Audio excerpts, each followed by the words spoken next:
you're good. Well, thank you for joining this episode of The Local Loop. The Local Loop is an online conversation with community leaders as they work through the difficulties of navigating the COVID-19 pandemic. We also want to use this time to help keep you in the loop as to what's going on in our community and what resources are available. So each episode, myself and Bryan Moss, the lead pastor at Oak Ridge, host this local community and leader podcast just to get a feel of how they're doing and how they're navigating through this time and actually what you need to know. Today, we're excited to have Dr. Donna Hanlin, the superintendent of Wicomico County Schools. Dr. Hanlin, thank you so much for taking some time to join us today. It's my pleasure. Man, so what's your life like these days? I just can't imagine what it must be like for you and your administration, the teachers, and even going down to families and students. Tell us a little bit about what your life is looking like right now. It's very, very different. That's for sure. As you can see, I'm working from home, but that's only been the last week. We stuck it out. Myself and I have 3 assistant superintendents stayed in the office until we all four recognize that, you know, what we could do, most of what we're doing from home, and the responsible thing to do would be. So it's been an adjustment getting used to working from home, but you know, we're plugging along and doing the best we can. We have an amazing staff who are so resilient, and I've known all along that we have strong teachers and administrators and classified employees and everybody in the system, but this has just really brought that to light for me even more, that everyone is so dedicated and doing such a great job from all remote locations. Wow. Yeah, you know, often in times like this, you know, we see people rise up, you know, to the moments and right. to get it done, don't they? They do, and certainly my staff has done that, and parents, everyone in the community has been so supportive of what we're trying to do, and from what I'm gathering, lots of positive feedback from our ability to engage with students, which, you know, where the education business is so, it's totally human interaction, and that's what we're all about. And so this has been quite a challenge to use the phrase "building the airplane while it's in flight" is definitely what we've been all about. But it's been very affirming that when we set our minds to do something, we can certainly do it. Wow. Dr. Hanlin, you know, speaking of building in flight, you know, I think Maryland under Hogan was actually the second state. So it was pretty rapid fire that he made that decision that we're closing down schools. And that was a pretty rapid decision. I know that as a faith community, you know, we got some rapid fire decision making. You know, moving public gatherings down from 250, you know, down to 250, then to 50, then to 10, in almost, you know, rapid fire succession. It was very difficult to keep up. And imagine with Maryland being, you know, the number 2, we were way ahead. There could not possibly have been a lot of preparation or even thought about what would we do if we had to deliver education to all of these families and households remotely. How would we even respond? Talk us through a little bit about what was the process you did as a leader to try to respond? What were some of the questions that you had and the ideas and the steps that you took to move you towards where we are now? Yeah, well, honestly, it's a blur. And I'm going to have to really think about that because it was so rapid. We had that initial 2 weeks where we were closed down, really giving us an opportunity to figure out how we were going to do this. And so it was a lot of meetings with staff, leadership first down through principals, and about how we could make the continuity of instruction come about. The biggest concern that we had, and we still have, is equitable access for all of our students. Mm. We knew going into this that we had probably less than 50% of our students who had internet access. And that was a rough guess, and we're still trying to determine what that percentage is. But knowing that, we knew that we couldn't just go online, that we needed to have both a digital and a non-digital approach to this, making sure that all of our students had access to any kind of continuity of learning that we were going to engage with beyond that 2 weeks. And so that's what that 2 weeks was really all about. We didn't have teachers working at that time, so it was content supervisors. Our 12-month employees were still working, but working from remote locations, building lessons for students in both digital and non-digital format, and looking at what were the most essential standards that we had to cover. And all of that, not knowing, and in fact, we still don't know whether the closure will go beyond the 24th of April. Yeah. So it's, I guess, to answer your question, the biggest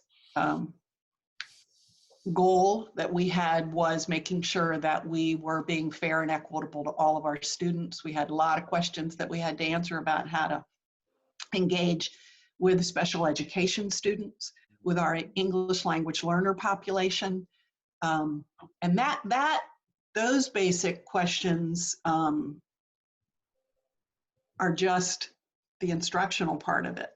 There are so many other aspects to our organization that we've had to continue to operate. And for instance, human resources, with issues with teachers with illness and related to coronavirus and not related to coronavirus, and thinking about next year. This is the big hiring season.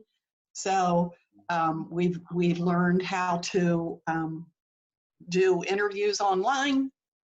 We'd done a little bit of that before when we were interviewing people from, out of state who couldn't come in for an initial interview, but we've had to change to a totally digital way of doing that, and then create a digital job offer and all of the processes that go through checking backgrounds and so forth. So,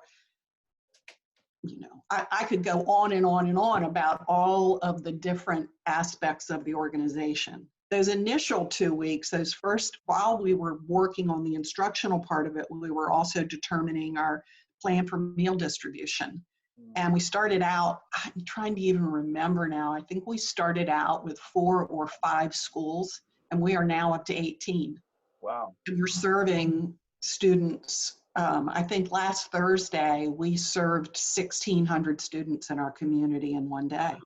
Wow. So that's going beautifully. And then figuring out how to do that as this has evolved and we've become more and more concerned about the spread, how to do that with social distancing, but that seems to be working well. We went into all of our schools doing some cleaning and sanitizing, which we will do again before any kind of opening. So everybody has been busy, and those are the kinds of things we've had to think about. Not just the instruction, but every aspect of the organization has continued to operate. Payroll, that's... Everybody wants that, right? Yeah. Yes. So, I just go back to what I said initially. We have the most amazing staff who have stepped up and figured out how to make this happen with really very few glitches. So, wow, that's great to hear. Yeah, that was a long answer. Sorry. No, it was great. It was a great answer, and thank you for being Sure. thorough. It kind of made me think about a question that I had. Many of your students, school, their teachers, their fellow students have, has been a lifeline for them. Now we've got all these students who, parents are working still and they're home by themselves, and could be struggling emotionally or even with schoolwork. But, from the emotional standpoint, like, are counselors Yes. still available for students? If Sarah's at home and again, maybe it's a single mom and she's working 2 jobs just to try to get through. And so she's having limited time with adults and maybe struggling emotionally. What does that look like for a student of Wicomico County? What resources do they have available to them right now? Well, certainly all of our support staff, our guidance counselors, our social workers, our school psychologists are all engaged with our students. Having had relationships with our students prior to the closure, many of them, or they all know students who are important to reach out to. But students who, and probably another important thing to say is that there's so many resources on our website, including ways to help students understand coronavirus, how to help them get through whatever their social or emotional issues may be going through this. There's a number of resources on our website, links for parents. Our teachers and our, as I said, our counselors and social workers are reaching out to our students in a variety of different ways. So hopefully we're addressing those needs, recognizing that there are many hardships out in the community with our families. Yeah, I think that's so helpful to hear, and I'm excited to hear that because you guys are much more than administrators and teachers. You're counselors, you're listening ears, and for many students and parents. Just thank you for making sure those resources are available. Absolutely, I'm a former guidance counselor myself many years back, so. I know that I can just put myself in their shoes thinking about the student population and how, as a counselor, they're thinking every day about who do I need to reach out to today. So. Well, Dr. Hanlin, you may or may not be aware, Oak Ridge has been involved in partnerships with our schools in Wicomico County for over 15 years. We started at WiFi. It was the very first time with Dr. Lorenzo Hughes, and just offering a core of volunteers to come in and help, and then that expanded, and we were part of the middle school makeover over at Bennett, and helped in that, and then we just kept expanding as we have literally dozens of faculty and employees at Wicomico County that are part of our church and said, hey, we have this as well. So it's just expanded over the years. We really consider it instead of partnering with a school, we really consider it as just each of those as being ambassadors to let us know about needs. And so we were quick to hear about some of the needs. And one of the things that we thought of in partnership is that we're pretty good at technology around here. And we said, how can we help technologically? So immediately we're aware that the statistic that you shared, that so many students do not have access to the internet. And that becomes a huge stumbling block for them to be able to continue their education. So we just decided what would happen if we just made our parking lot and turned it into a Wi-Fi hotspot. And so we got with our global tech pastor, Tim Dennis, and he quickly set up some electricians, called them in, and I know they've put that together. And so now we have access in our parking lot to be able to allow folks, they can just drive in, find Wi-Fi, and we're passing that information to you to how they would access that. And so we'll be distributing that down so that they'll understand what is the Wi-Fi network to connect to and what is the exact password. We want to make sure that that's shared through your channels because this is a public channel, and we don't want people to come out and binge Netflix. Okay, we want them to do their lessons. And so we want to pass that information and just hand that as a gift to you. As one of the ways that we want to try to come alongside of the school system and figure out how we can best serve you. And so if you can think of any other ways, what would you say, what would be great ways that faith communities could partner with the Wicomico County Board of Ed and the school system at this point? What do you think are some things we could possibly do?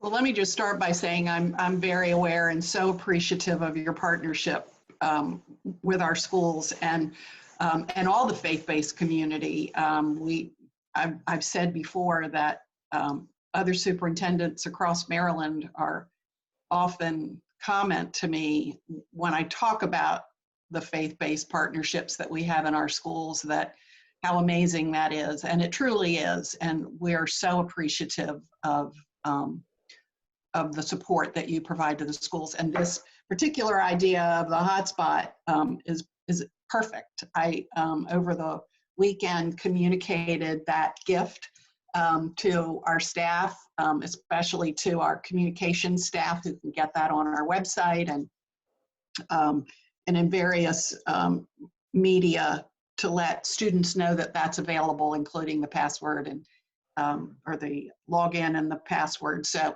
yes, that's a great way. And any other, we have one other large hotspot at James M. Bennett in the parking lot behind the auditorium. So that is wonderful to reach out to a different area of the community. And I would say that that's, you know, if other faith-based organizations want to join in that effort, that would certainly be a great way to assist us. I think, you know, you mentioned several schools in discussing this, you know, from your history of partnerships, that I think it's great for the faith-based community to reach out to individual schools to see what their needs are, and to support some of those families that we were just talking about a few minutes ago with their social and emotional needs of their students. And I know that you all in the faith-based community are so good at that, and you're going to continue to do that. That is a huge help to us. I would imagine that there may already be some kinds of remote tutoring going on that could be helpful if there are individuals in the faith-based community who have a strength in a particular content area and want to work with a school to provide support in certain areas. It's hard to do in a remote way, but that would be another way. I talked about our meal distribution sites. We are, not that we wouldn't ever need additional volunteers at those sites, but we have worked hard to maintain a certain number at the site so that we can keep up with the social distancing and that sort of thing. But I know one of the ways that we can feed children, and sometimes the adults have that same need. So I know some volunteers who've reached out to me, you know, for instance, from the United Way or other nonprofit organizations have been looking for ways to assist. And I have suggested that they reach out to the Maryland Food Bank, because I think that there's some effort by the Maryland Food Bank to set up some distribution sites for adults and families in the community. So beyond that, other schools may have ideas. So I would suggest reaching out to, you know, your wife may be aware of what some of the needs at Pinehurst are. That would be school by school. Thank you so much for sharing. And then just continuing to say those prayers and supporting us as I know you do. Thank you. Thank you so much. So those are some fantastic ways. And I know that for everyone who's listening, there's a role that all of us can play in some way. And I know for those of us who need to stay, you know, more at risk and you need to stay home, you can continue to serve just by, you know, lifting up in prayer, but you can also support these partners, these community partners that are actually feeding folks during the season that don't have access easily to food. So one of our partners that we're working with is the Maryland Food Bank, and so we're a partner with them.